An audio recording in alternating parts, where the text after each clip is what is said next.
Time passes so quickly.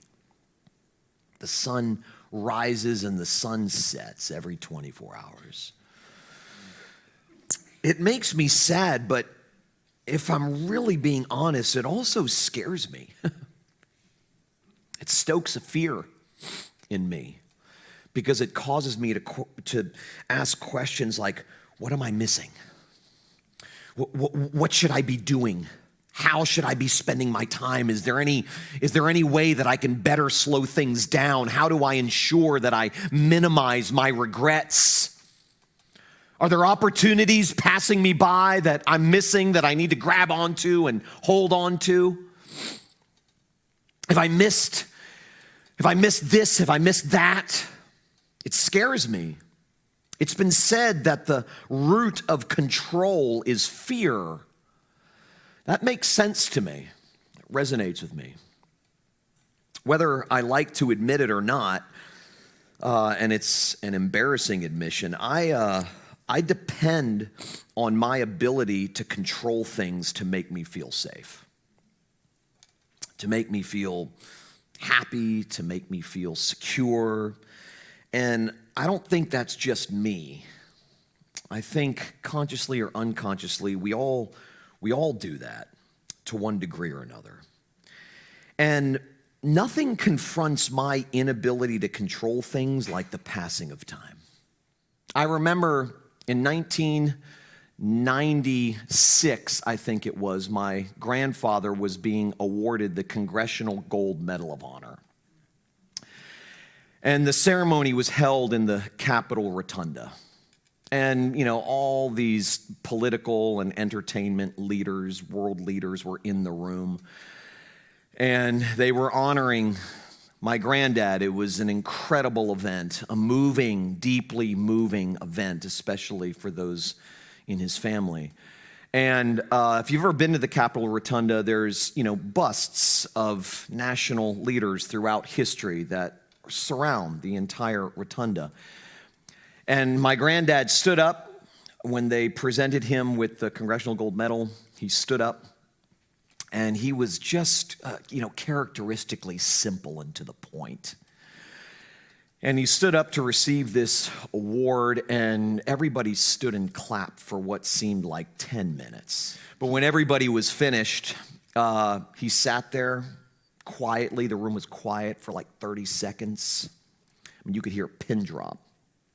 Everybody was waiting to hear what he would say. And I think it was the first thing he said during his speech, his acceptance speech, but he said, I want you all to take a look at all of the busts in this room. He said, whether they were Democrats or Republicans, whatever issues they stood for, they all have one thing in common. They're all dead. And it was just one of those moments where, that seemed so obvious, but it hit the room like a ton of bricks. The sobriety that happened instantaneously in that moment to the people who were there was amazing. This is what the writer is getting at here.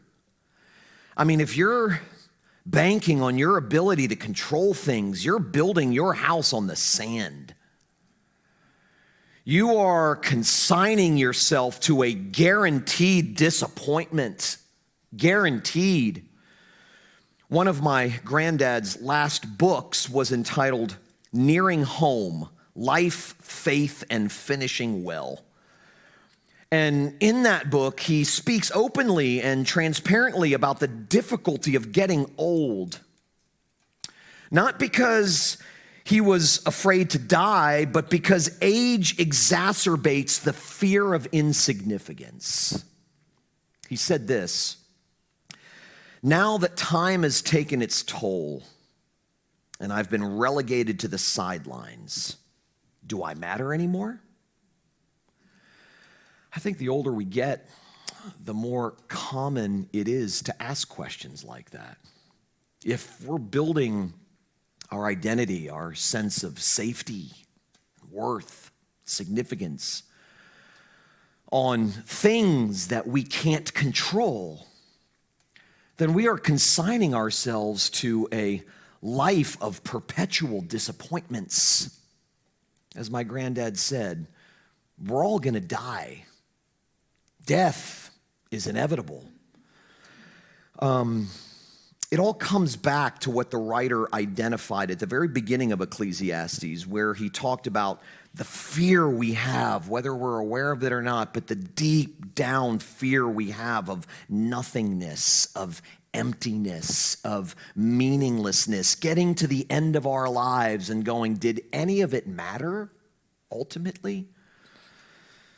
And one of the ways we deal with this fear is by trying to control time. And down deep, we know we can't do that.